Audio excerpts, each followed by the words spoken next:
Welcome to Teleforum, a podcast of the Federalist Society's practice groups.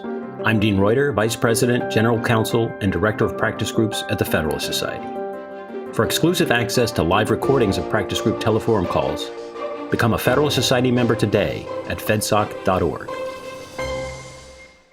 Welcome to the Federalist Society's Teleforum conference call. As this afternoon, September 14, 2020, we have an interesting topic at hand. We're going to cover rights and wrongs, the Golden State Killer and genetic investigations. My name is Nick Marr. I'm Assistant Director of Practice Groups at the Federalist Society. And as always, please note that expressions of opinion on today's call are those of the experts. And we're fortunate to have with us this afternoon Arthur Reiser. He's the Resident Senior Fellow and Director of Criminal Justice and Civil Liberties at R Street Institute, and Nila Bala, the Resident Senior Fellow and Associate Director of Criminal Justice and Civil Liberties at the R Street Institute. So we're going to have a bit of a moderated conversation today. And after Arthur goes first and gives some background, we'll have some questions, some back and forth, and then at about 3:15, we'll open it up to audience questions. So be thinking of those and have them in mind for when we get to that portion of the call. Okay, and to begin, Arthur, I'll ask you the first question. Can you just give us some background? Who is the Golden State Killer? What's genetic investigation? How does it work? Just take it away. The floor is yours. Yeah. So let me start off by just explaining who we're talking about, because I think that's important. Ultimately, the Constitution of the United States and the way that police conduct themselves should be the same across the board. But in reality, we know that's not really true, right? When we have really heinous crimes as a society, we've always been a little more willing to bend on what we consider appropriate as it comes to investigations. We have our lines in the sand. We have, the poisonous tree doctrine and such.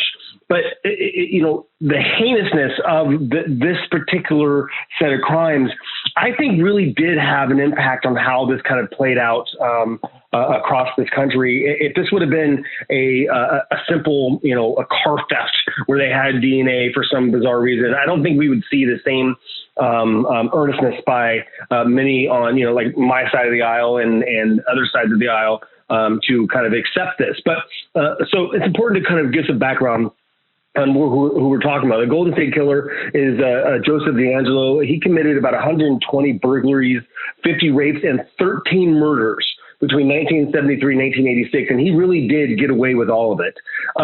He was employed by a police officer in the 70s, so he had a certain amount of savviness when it came to investigations. And then later on, as a mechanic in 6 counties where he committed his crimes. And he used his knowledge of being a police officer and his know-how of his community in order to get away with it. After numerous unsuccessful investigations over 40 years, officers turned to DNA evidence in late 2017 after creating an electronic DNA profile from genetic material they found in one of the rape kits. So officers uploaded their data into GED Match, an open source genetic database created from profiles of customers from DNA sites like 23andMe and such. So, one of the takeaways you can walk away from this is know that when you put your DNA into those databases, you're giving something up. Think about that. A partial match to a distant relative was found on that site and allowed officers to create a family tree of over 1,000 people. And then they, spent, several months eliminating suspects until DeAngelo discarded personal items. They collected his DNA and they matched that to the kit sample, and he was then arrested. So, think about, what I started, 120 burglaries, 50 first-degree rapes, 13 murders. You can see that the setup really, gives us the lens of how we're going to talk about the rest of this case and this legal issue. Nila, who I work with, is just really, I would say, one of the foremost experts on looking at that balance between technology, privacy, and safety. And that's really the three things we're trying to balance here, right? We're trying to balance our individual privacy over, things that belong to us, our DNA. We're trying to balance public safety. This is an individual who was a murderer and a rapist and a terrible human being. That's just what we know about, by the way. Could be worse. He did plead to most of his cases, but we don't even know if all of there's evidence that isn't even all the cases. And of course, we're balancing this idea of how technology is going to be used. So that's kind of a setup for what we're going to be talking about. So I'll send the second question over to Nilla. Could you explain a bit about how genetic genealogy works to solve crimes and to solve these crimes that we're talking about today? Absolutely. Thank you guys so much for having me. So if there is DNA that's collected at the site of a crime, typically what law enforcement will immediately do is run it through state and national databases. And if you've ever heard of CODIS, that's what we're talking about here.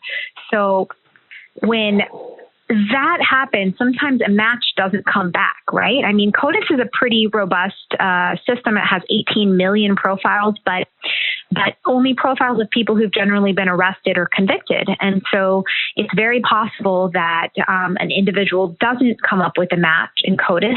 And so that often ends up as what we call a cold case. Their DNA is just sitting somewhere. And that's what happened with the Golden State Killer. Even though those cases happened primarily in the 70s and 80s, they couldn't find a match to the DNA that was collected at those crime scenes. And so they just had to wait. What genetic genealogy does is it harnesses these open source public databases to provide law enforcement far more DNA in terms of the information they can look at to compare it to the DNA they collected at a crime scene. So again, typically how this works is on the back end, a person sends their saliva to a site like 23andMe or Ancestry.com, which, just to be clear, are not open source databases, but they get back a raw DNA file, which they can then upload to these open source databases that Arthur mentioned, like GEDmatch or Family Tree DNA. These sites were originally created for people to find long lost relatives. So you could upload your DNA and hopefully you'd get a match back and you'd find, an uncle or a cousin that you didn't know you had. But another way that law enforcement realized they could use this is if they uploaded that raw DNA from the crime scene that they couldn't find a match through traditional channels like CODIS into the same open source database and basically created a profile without, being the actual person who this DNA belongs to, they might find a match. And, with the Golden State Killer case, it was, again, a very partial match, great-great-grandparent or something like that. And then it's traditional genealogy at work. So you have to build out a family tree and, use traditional detective techniques to try to figure out who it could have been in terms of the age and location. And then mistakes can be made, I should mention, because you are guessing to some extent who it could be. And so even in the Golden State Killer, initially, the wrong individual was identified. The last step to kind of sealing the deal is to try to get some discarded DNA from the individual that you think is actually responsible and see if it matches the DNA that you originally collected from the crime scene. And that's kind of in a nutshell how forensic genetic genealogy works. So law enforcement, police have many tools that they can use. Why is this one important? I'll ask either one of you, Arthur or Noah. Yeah, so real briefly, the reason it's so important is because, you think about how this case was solved. It was a cold case, and it was frozen in a locker buried on the bottom of a freezer. This was not coming out. We were not going to solve this case. So this allows you to almost go back in time and create a new set of facts associated to this case. It's actually it's amazing. It's like when we first started doing fingerprinting index, and officers have been collecting certain amounts of fingerprints for years back in the 20s, and they were able to match them up using the index, and they were able to solve a series of cases. So this has incredible potential to solve some cases because you don't need to have a direct match to the individual. So you don't need, D'Angelo didn't, put his DNA up on the website. One of his relatives did. So like my sister has done 23andMe. They would be potentially be able to match my DNA through that sibling relationship. And if they were looking for me for a crime because they had my DNA, they would be able to match that. So it is an incredible tool, simply because it allows you to go back and relook at cases that were dead. And that right there is just in itself incredible. Scary, but incredible. Yeah, I'll just add that, GEDmatch and Family Tree DNA have DNA profiles from individuals that, again, this may be obvious, but are different from the profiles in CODIS, right?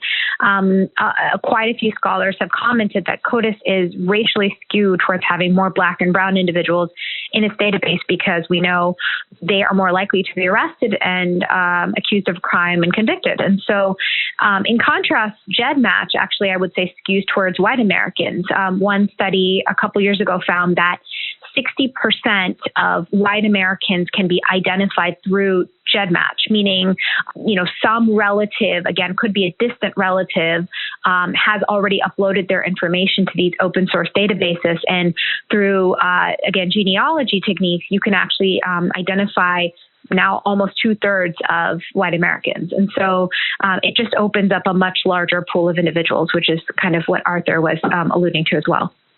Yeah, so this obviously changes a lot. What are the kinds of concerns that have arisen with genetic genealogy websites being used in this way? Yeah, I'm happy to take a first stab at that. I think there are two major concerns that I can pinpoint. And I just want to echo Arthur that in a case like the Golden State Killer, when you're weighing privacy and public safety, it feels very reasonable to say public safety, given the nature of the crimes, the number of the crimes that D'Angelo committed, definitely weighs in favor of using this technique. The problem is right now we don't really have any guidelines that make clear to law enforcement or the government when these techniques should be used.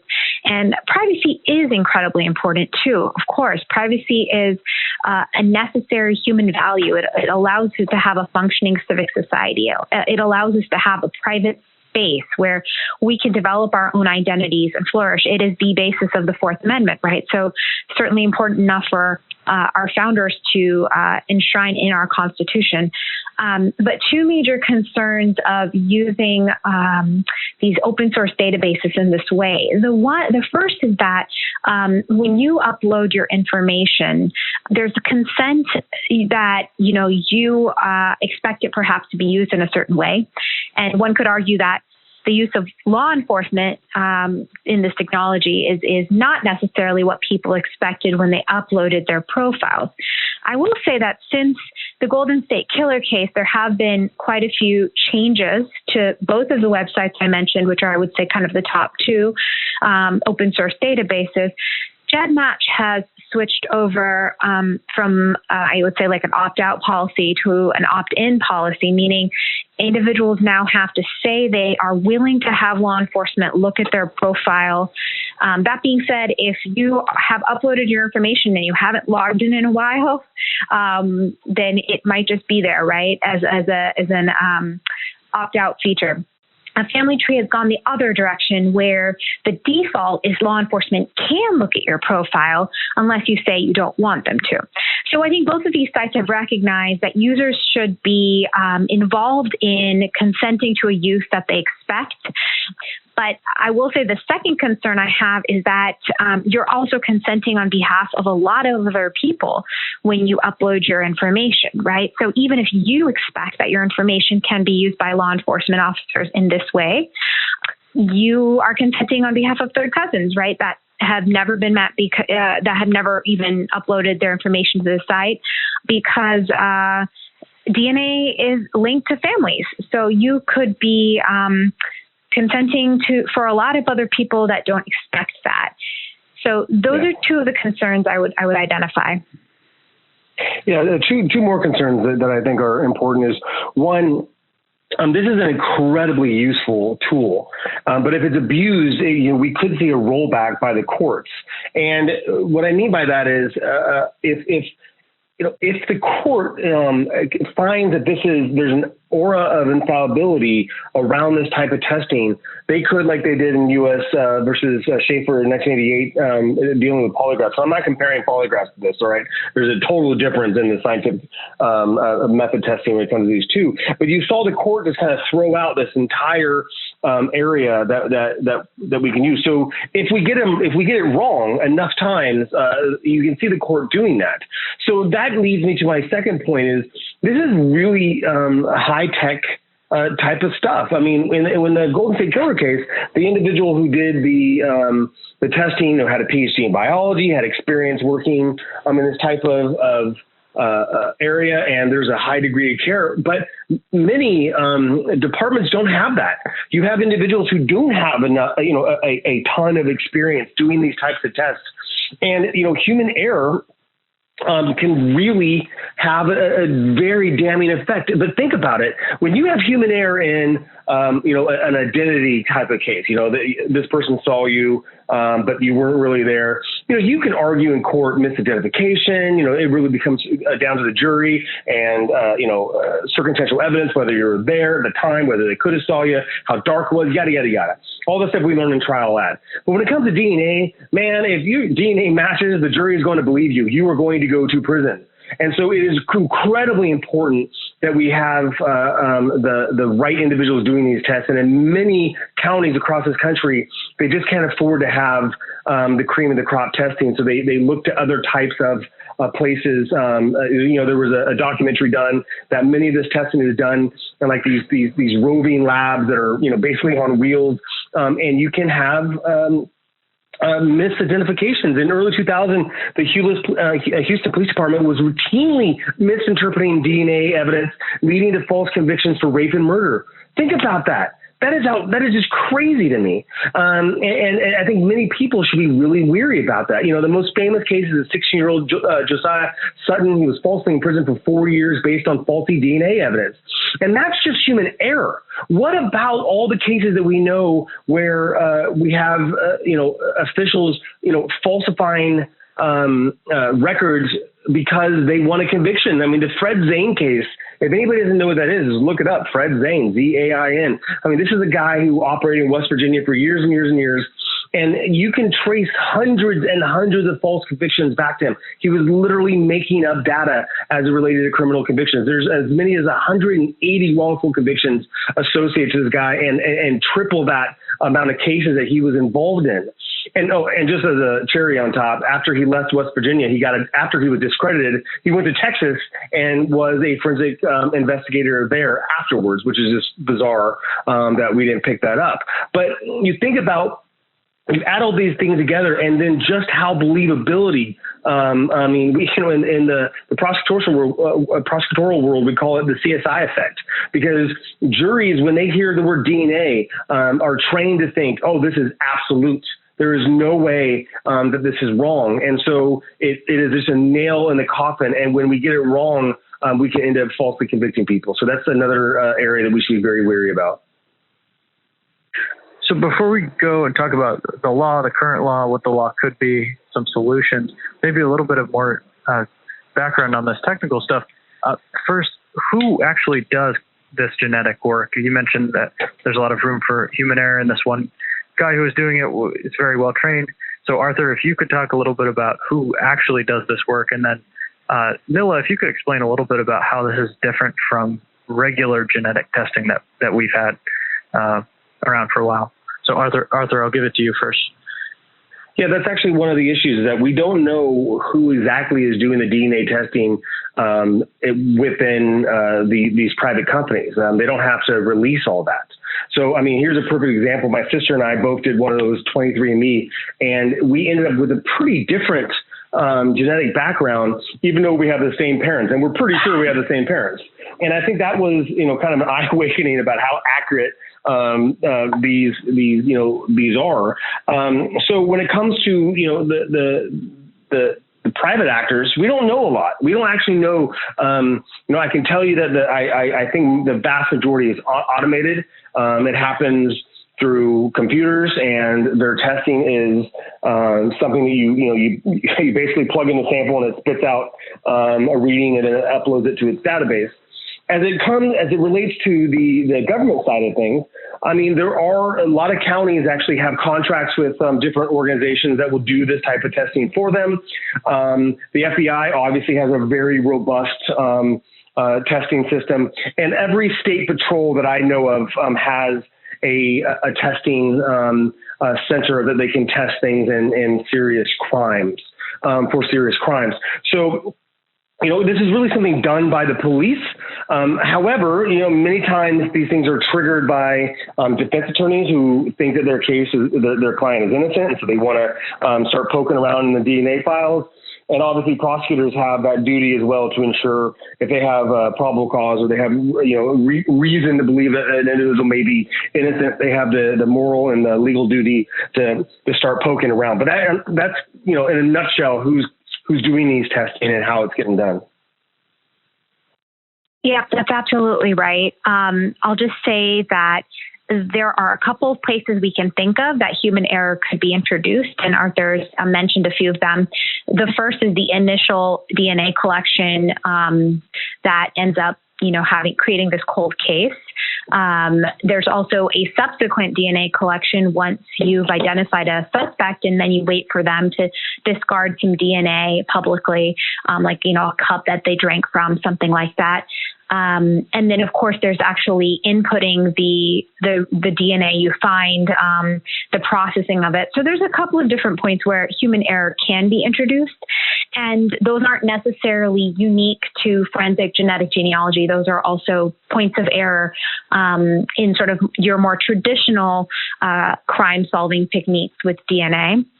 The difference with using genetic genealogy, I'll say there's a few things. One is CODIS was never created to identify full genetic genomes, right? It was really created as a crime-solving database, and it's a government database for that purpose. And so it uses just identifying a part of the DNA that's what's called non-coding, meaning you can't tell from what's in CODIS, if a person has a certain hair color or if they have a certain eye color or a certain health attribute. It's really just to identify the person versus 23andMe and sites like that do a far more genetic testing and give you far more information. So the raw DNA files that people are uploading into sites like GEDmatch use a technique called single nucleotide polymorphisms, or SNP. And the problem with this is that you potentially revealed quite a bit more genetic information. And that's actually one of the issues with this technology, not just that you're identifying people, and of course there can be human error, but that the information that you're providing is quite vast. And right now we're kind of just relying on the good graces and civic mindedness of law enforcement to necessarily delete a profile that they create on behalf of somebody in one of these databases, and ensure that this person's DNA isn't just on this site for perpetuity, or a third party might even be able to acquire it for some not so benign means. I mean, just in July of this year, there were 2 breaches to GEDmatch by hackers. And so DNA isn't like your credit card number. If it gets hacked, you can't just change your DNA if something goes wrong. And so we just need to be really careful about how we go about doing these processes and in which cases we use this technology. So let's talk a little bit about, based on these concerns that we've raised, but also, it's potentially, or it is a really powerful tool. So I guess we can start. Are there any laws in place that already govern this process? And I'll open that up to either one of you. Laws, I would say NILA is more up to date on this. I would say not really. There are, most State Patrol and the Department of Justice has been having internal guidelines about how this information is supposed to be used. And, I was actually heartened when I read it, getting ready for this, that the focus is on privacy and on liberty, and I thought that was good. Usually, I was a prosecutor at DOJ. Most of the stuff that DOJ does is focused on ensuring that there's success in the courtroom for prosecution. So it was good. It was heartening for me to see that genetic privacy was something at the top of their list of concerns. I don't know if I do remember last year some states, legislators looking at passing laws on this, but really the body that's been kind of maintaining this is the Supreme Court, and they are really behind the times. I mean, there's only really one major case, Maryland versus King, that really kind of has any type of genetic privacy, rulings, and they basically said that an officer can take a DNA swab from the mouth on arrest. And it's interesting that was, a split court. I mean, it was 5-4 with Kennedy siding with the dissenter, Scalia siding with the dissenters. So it was kind of a split across ideological lines on what they were going to allow. Yeah, that's right. I mean, one of the issues right now is we don't have a lot of guidance either from state legislatures or from courts about exactly how this technology should be used. This previous legislative session, so I'm talking about, for most states, the spring session of 2020, there were 4 states that did introduce bills to try to either ban this technology or regulate it in some way, or to allow it, but in very specific circumstances or with a valid legal process. The 4 states were Utah, Maryland, New York, and Washington State, but none of those bills actually went all the way through. Probably at least partly due to COVID-19 and a lot of legislative sessions, shutting down early and really focusing their concerns on pandemic relief. There's also been an interim policy that the DOJ released, and this was pretty much exactly a year ago now, September 2019. And it kind of cautioned law enforcement departments to really use this technology as a last resort when they had really extinguished all other crime-solving techniques. And so, there really is a void right now in terms of guidance as to, again, what offenses these techniques should be used for, whether there should be some kind of warrant process or a legal process through which a third party is reviewing instances in which law enforcement wants to use this technology, and also guidance for these open source databases and companies to help tell them and guide them in terms of how users should be informed and should have informed consent that the information they upload could be used in this way. Interesting. What has the Supreme Court said on this topic or similar topics, if anything? And are there any cases that we should be looking out for as regards to this topic? Yeah, I think I jumped the gun on that question a little bit. There isn't a lot. The most parallel things that we can look at are things specifically related to DNA collection, and that was Maryland versus King 2013. And that's the most relevant case we have. And what that case said was that an officer can collect DNA from an individual who's been arrested and compare it against databases unrelated to unsolved crimes, cold cases, and rape kits and the such. I will say, though, that one thing that is true that many people get confused about is, even in the case of D'Angelo, the Golden State Killer, the police were using this to build a case in order to get a warrant in order to go arrest Mr. D'Angelo. And actually, part of that warrant said they were allowed to collect his DNA. So the investigation was built obviously on these tools, but then they went back to old-fashioned getting a warrant from an Article III judge, saying they had probable cause to believe that he was the individual they were looking for. Here's the evidence that we have. And there wasn't, a dispassionate judge that looked at that evidence and made that decision. So that still is a very important caveat. When I first read about some of these, it made it seem like all you need to do was do this match, and then magically the government would come and grab your DNA. They actually still go through the normal process when they have enough probable cause to believe that you're the person they're looking for. I'll just add, and this isn't a Supreme Court case that appears on face perfectly on point, but does kind of tell us something about the direction that courts might go in the future to sort of contemplate this technology, and that's Carpenter, which was a cell phone case. So again, it's not about DNA, but what was interesting about the Carpenter case is that it took a way that we had thought about the Fourth Amendment for a long time and sort of shifted it, which was that the idea was that if you did something in public, on the public thoroughfares, on the road, you didn't really have an expectation of privacy to that information. If the state happened to observe you doing something publicly, then you had given up your right to privacy.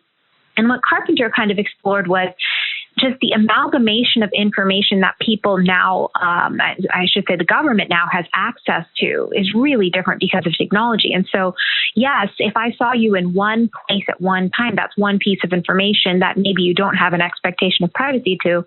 But with cell phone pinging off of towers and looking at months of that information, now we're looking at a very different picture where I can learn quite a bit about you and your movements and your patterns and your habits.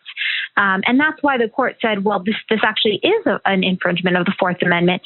And in some ways, this technology might be similar where, yes, you are uploading your DNA to this open source database. And in a way, you've exposed yourself in your DNA and you've knowingly done that. But the amount and scope of information you're providing, and also the way that it's being used in a way that you didn't initially contemplate, is different than maybe what you initially thought. And so DNA might be in that category of new technologies that our previous Fourth Amendment jurisprudence just doesn't do a really great job of capturing people's expectations of privacy around. And this may be an area where courts, revisit and say, how can we fashion the doctrine to really respond to and take into account how people really think about their privacy? It's very interesting. Kind of in keeping with this, and also drawing on our discussion a few minutes ago about the different concerns and also potential solutions. And Noah, you might want to take a first crack at this. What are the kinds of concerns that arise, and also problems with or potential for regulation of these private companies that are doing the testing? And Arthur mentioned, that there are different people at these places. We don't know much about how they're doing it. And what are the kinds of concerns there, if any? And then what are some kinds of solutions? And then how do you think, courts or different legislators might think about these issues? Yeah, that's a great question. Right now, genetic genealogy in sort of the forensic realm has been described as the wild, wild west because there aren't a lot of rules and a lot of guidance for these companies. And so it's often up to the founders of these companies to kind of make it up as they go along. And I'll give you a really concrete example. So when GEDmatch first realized that their technology could be used in this way, Curtis Rogers, who was the owner and founder at that time, made clear that he wanted the technology to only be used to solve the most violent of crimes, so specifically like murders and rapes. And that's kind of where he drew the line. But what happened was he was contacted by law enforcement in Utah after an assault had taken place at a Mormon meeting house. And they really wanted to use the GEDmatch technology for this assault. And previously, again, GEDmatch had been very clear that that was not an offense that they wanted to have that technology used for. They only wanted it for the most grave and heinous of crimes. But he relented. Curtis Rogers relented and allowed the technology to be used. And there was definitely an outcry. And I think the reason was because the users at that time had been, sort of primed and told that their information could be used by law enforcement, but only in, again, these two categories of cases. And then suddenly things were changed on them. That line shifted, and that line shifted because of one gentleman's decision to the founder in this case to allow that to shift. And so that's kind of tricky when there's so much power that these private entities hold to keep shifting guidelines. And actually, one of the reasons I think GEDmatch switched over to an opt-in policy was because of the backlash from this incident that I'm describing, where users really wanted to know that their information would be used by law enforcement and actively say yes to participating in that process. So I think where the government could really step in and provide some guidance is to make clear that users need to have informed consent and be educated about when and how their information is going to be used. They may, in fact, make it very clear that this technique should be confined only to certain violent crimes, that there needs to be some sort of Fourth Amendment-esque process in place, like obtaining a warrant. Because right now, if you look at every step of the process, you don't necessarily you don't have to get a warrant, because when they identified, for example, D'Angelo as a potential suspect in the Golden State Killer case, the law enforcement officers just waited for him to discard some DNA publicly, which you are allowed to pick up as law enforcement. It's trash, essentially. And so there isn't a process to govern the fact that law enforcement had created a profile and put it on this open source database, and nothing that regulated whether they should delete it at some point, how to protect that person's information. And so those are some of the things we could think about shaping. And I think some of the things that states have contemplated, like I mentioned, the 4 states that have introduced bills, kind of contemplate creating some guidelines and some guardrails for this technology. Arthur, do you have anything to add on this point? No, I think Noah hit a home run on that one. I think that's exactly how we should be thinking about it. And I think that I do, as Noah talked about that DOJ guidance memo, that was something they sent to their prosecutors, and it specifically, talked about the dangers that could come, meaning losing the ability to use these tools if they were abused. They also specifically said that if there's not some type of procedural safeguards, they didn't want federal prosecutors using these DNA matching methods, which again I took as they didn't have to do this. They did it because they thought it was the right thing to do as a government body. So that was an example of the government actually limiting themselves, which is rare in these day and age. Are there any courts, maybe lower courts, looking at this now, or should we expect it soon in the future, later in the future? What do you think?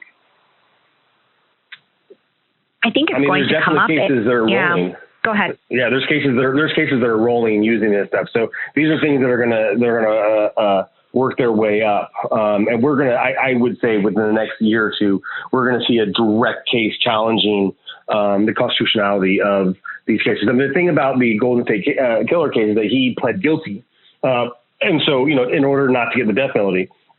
So we're not going to see that case probably come up for any type of appeal because of waiving his rights. But I think that we'll see definitely other cases as time goes on.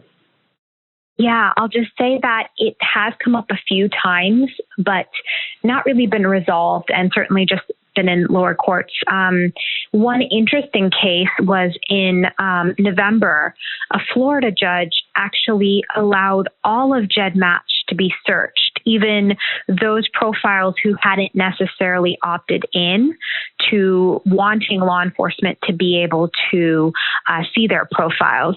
So there's definitely some interesting cases where, the state has wanted to expand the use of this technology or use it in a way that currently GEDmatch doesn't allow. GEDmatch was recently, I should also mention, acquired by a company called Verigen. This was, I want to say, in December of last year. And Verigen has been in the business of working directly with law enforcement even before acquiring GEDmatch. And so if anything, I would guess and anticipate that we'll see even more collaboration between some of these private companies and the law enforcement groups, because now GEDmatch is owned by a company that has very specifically said publicly that they believe this technology can and should be used in this way. Interesting. Okay. Now for the audience, we'll open it up for audience questions here in a second. In order to do that, we'll all hear a prompt in a moment indicating that the floor mode has been turned on. After that, to request the floor, please press star and then pound on your telephone keypad. Again, that's star and then pound on your telephone keypad to request the floor. We'll answer questions, take the questions in the order in which they're received. To give our audience a minute to line up here with any questions they might have, I'll ask another question, and it's a little bit outside the scope, so you don't have to take it. But I see some similarities between this, what we're talking about with law enforcement company cooperation, and the kind of issue that came up a few years ago with Apple and a terrorist investigation, and how the DOJ has been handling that. So I don't know if either of you want to speak about kind of the similarities. Maybe this whole body of law might kind of develop in a similar way or a different way based on differences. Yeah, so I've written a little bit about that situation with Apple, and there really became just a pissing match between the FBI and Apple over whether or not they were going to unlock phones or whatever. I think a couple of things are important in that case is that one, Apple actually sent engineers out to help in San Bernardino with unlocking that phone. They were trying to help. What Apple was not willing to do was create backdoors in their software in order to make it easy for the government to do. So yeah, there are similarities in the sense that there's this intersection between privacy, law enforcement, safety. But Apple has been actively resisting the government's pressure in order to create backdoors and such. So similarities, but pretty different in the sense of how the companies have responded. Interesting. Yeah, I would just agree with Arthur on that. Mm-hmm. Sorry, go ahead. Oh, I was just going to give another announcement to our audience. We don't have any questions in the queue right now, so wide open. If you press star and then pound on your telephone keypad, you could get right to the front here. Oh, and we have one now. Hi, I just wanted. I didn't hear anyone talking so much about the differences between testimonial and sort of non-testimonial evidence. I mean, you brought up the cell phone, which has a lot of sort of personal data, which is not like a fingerprint. It's sort of things you said or did, that seems to be quite different. Whereas the DNA evidence seems much more like a fingerprint is something that isn't your private information in the sense of your thoughts or your actions. It's just something that's unique to you as a person. I wondered if you could talk a little bit about that. Thanks. Yeah. So what this gentleman is talking about is if something's testimonial, meaning that it has to come from your brain, in essence. There's been a higher standard placed upon the government's ability to get that, to the point of there are some First Amendment cases that say that you're not only breaching the Fourth Amendment, but you're breaching the First Amendment when you start to reach into people's minds and such. But DNA evidence has been clearly ruled not to be testimonial. It is the same as a fingerprint in the sense that it's something the government gathers from you. The interesting thing is that before some of these cases, that because it's something the government would grab from you, like blood from a car accident or whatever, they have been, the courts have been usually more protective because it was actually taking something from your body. But that seems, after the Maryland versus King case, it seems that that's kind of fallen by the wayside, that they truly are looking at this. If you are arrested, they are allowed to take this from you. When it comes to actually invading your body in some way, like taking blood or something, there is a higher threshold in those cases. But no, that's a great observation that this is not considered testimonial in the sense that you are giving something up that comes from your inner mind. Bill, anything to add? No, I think Arthur pretty much covered it. I will say one interesting thing that differentiates fingerprints from DNA is that with fingerprints, at least generally when you're touching something and you're leaving it behind. But with DNA, you can discard DNA from your skin and from your hair without even knowing. So that's one argument scholars have made, that we should be even more protective of DNA and genetic material when compared to fingerprints and the way that people discard it. But I completely agree with the legal analysis that it wouldn't be considered testimonial. I don't think courts have come to that conclusion. And so, Crawford and the confrontation clause and all of that probably wouldn't apply. That being said, I think there have been some attempts, like I mentioned, in lower courts to try to challenge the way that genetic genealogy has been done in particular cases, and try to make this argument akin to the Carpenter case that I mentioned earlier. That this is not something that was contemplated with the Fourth Amendment. And yes, on its face, there is no warrant requirement for any part of the genetic genealogy process, but maybe there should be because of the large amount of information, the scope of information, the unexpected nature in which this information is being used. So that argument has been tried, I believe, in a Virginia court last year. So we'll see what happens as courts contemplate this and try to take the former Fourth Amendment doctrine and make it relevant to this scenario. Interesting. Okay, we'll go to our next caller now. We've got 2 questions in the queue. You have the floor. Yeah, hi.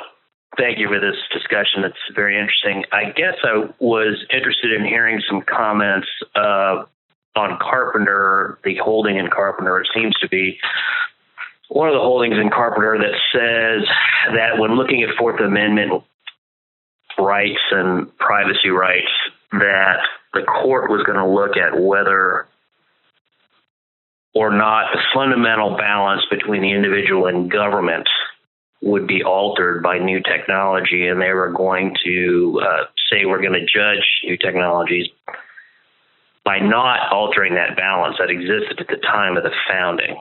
I'm wondering if you think that might be some kind of guide to answering some of these genetic privacy questions.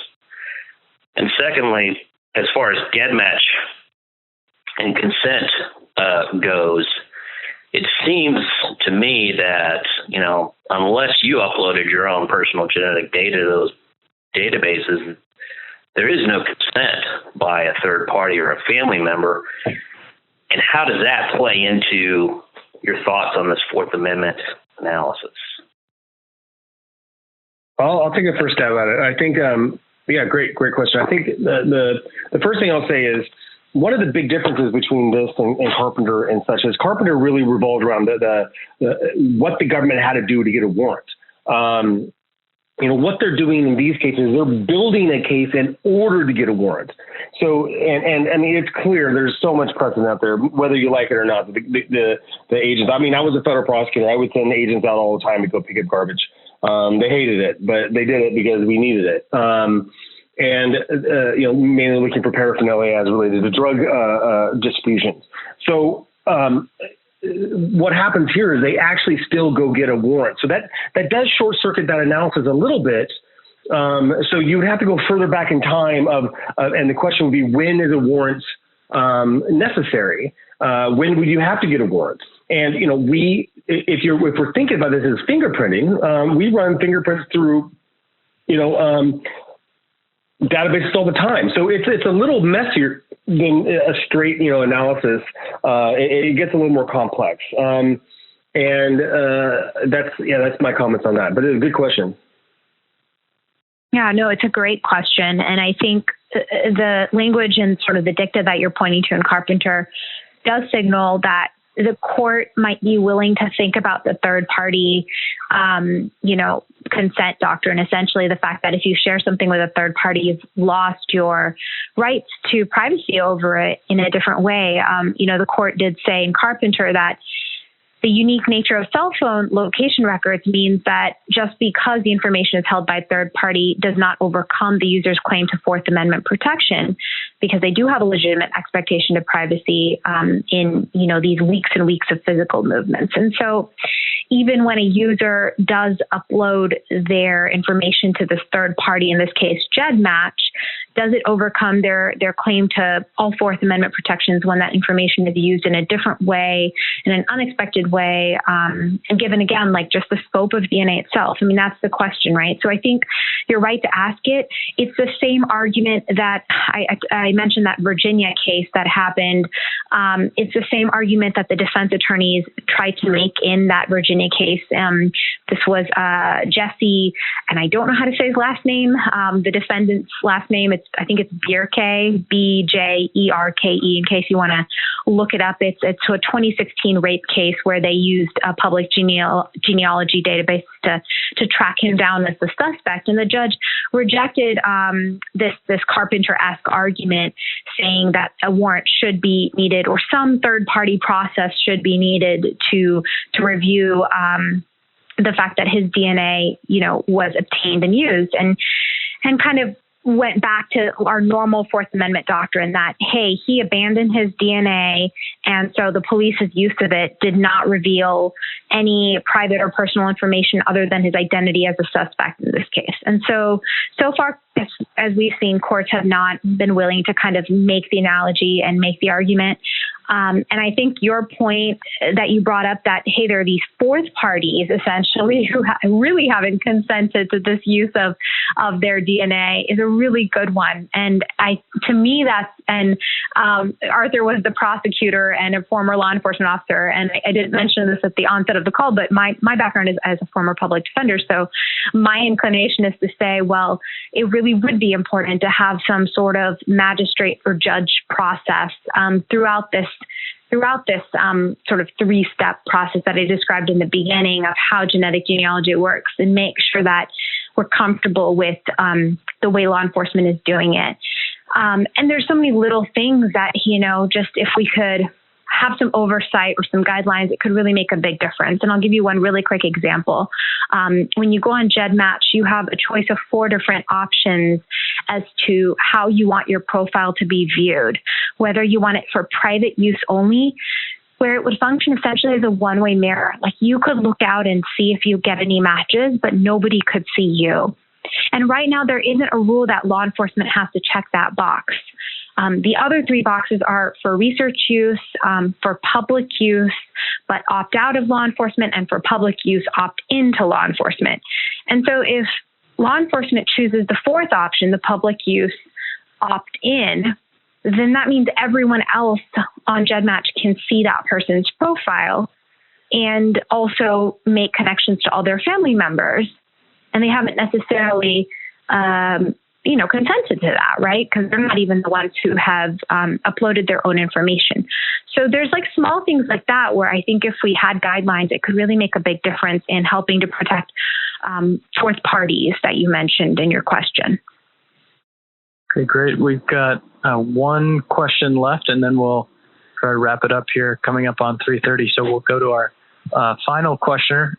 Thank you very much. I really appreciate the questioner before me and Neela's answer, because you knocked out 95% of my questions with the 2.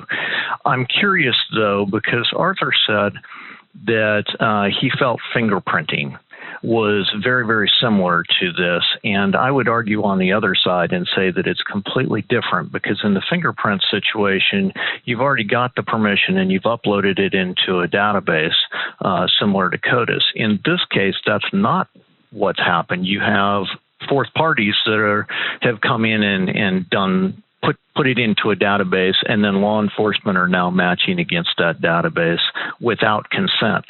And I think Carpenter strongly suggested that,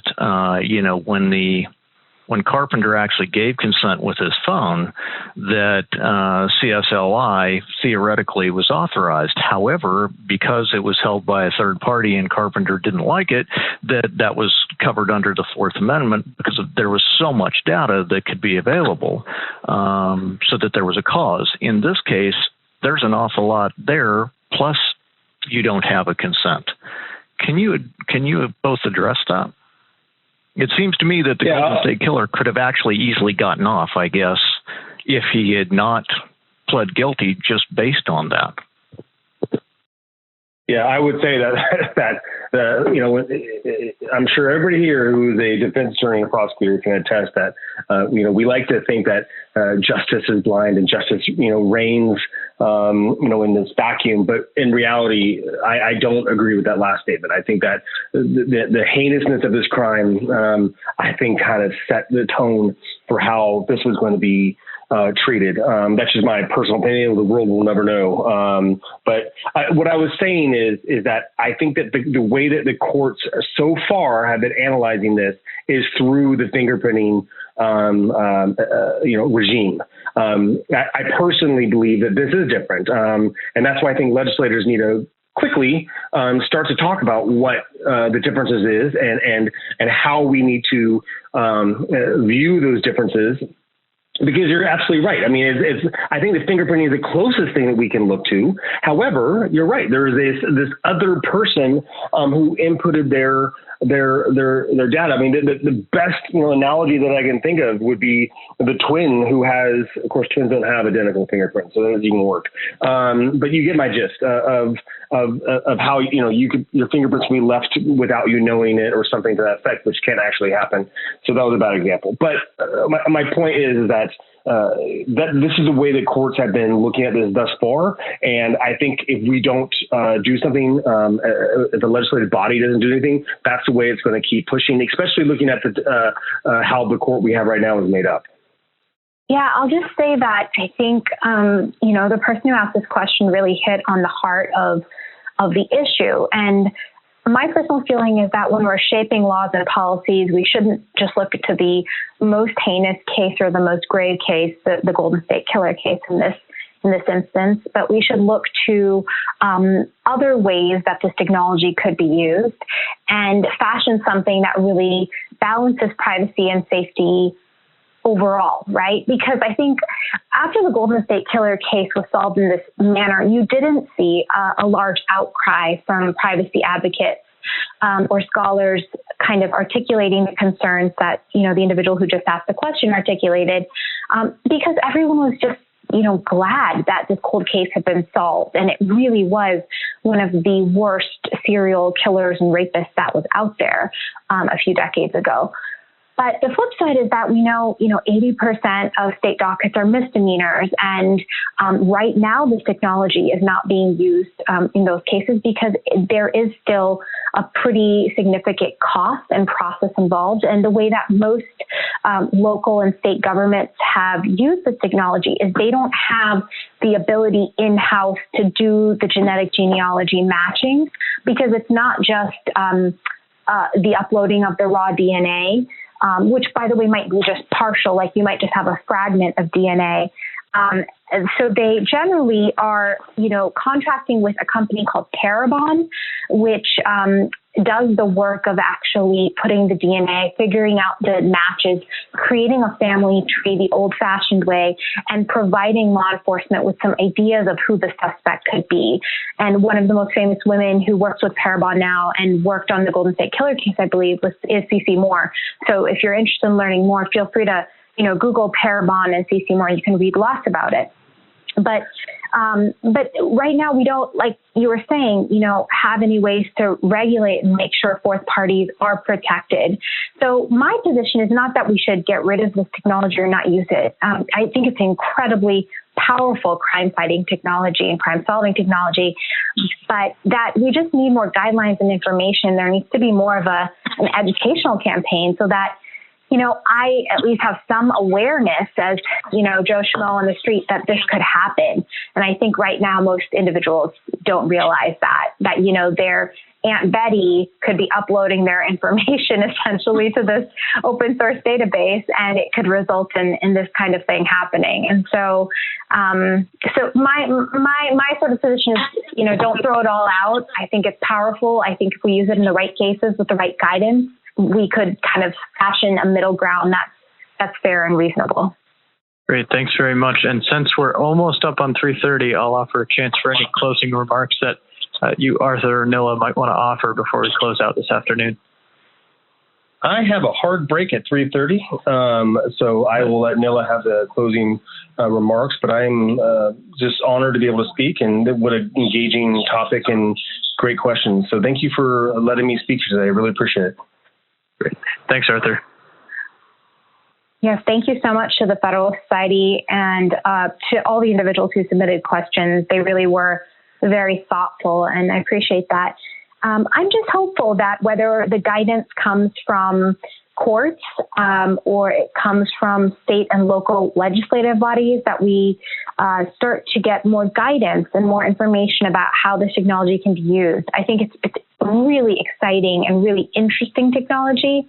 And in the last 2 years since the Golden State Killer case was solved, there have been close to, I think, 120 cases solved in this way. And every subsequent case has brought up some more interesting and new issues. And I think, like all uses of technology, it's something we should not sort of cloak with infallibility that, hey, it's DNA and hey, it's technology. And, you know, we should educate ourselves and try to understand it. And I think, you know, and try to fashion guidelines, you know, that really think about the core of the Fourth Amendment and people's legitimate, reasonable expectations of privacy and help balance these two concerns, which will always be concerns in the justice system, of privacy and public safety, in a way that we as the American public feel comfortable and good about. I'll just leave it with that. Great. On behalf of the Federalist Society, I want to thank you, Nilla, and Arthur, who had to leave us early, for the benefit of your valuable time and expertise today discussing this issue. And to the audience, thank you for calling in. Thank you for your questions. We welcome listener feedback by email at info@fed-soc.org. And keep an eye on our website and your emails for announcements about upcoming telephone calls. So thank you all for joining us this afternoon. We are adjourned. Thank you for listening to this episode of Teleform, a podcast of the Federalist Society's practice groups. For more information about the Federalist Society, the practice groups, and to become a Federalist Society member, please visit our website at fedsoc.org.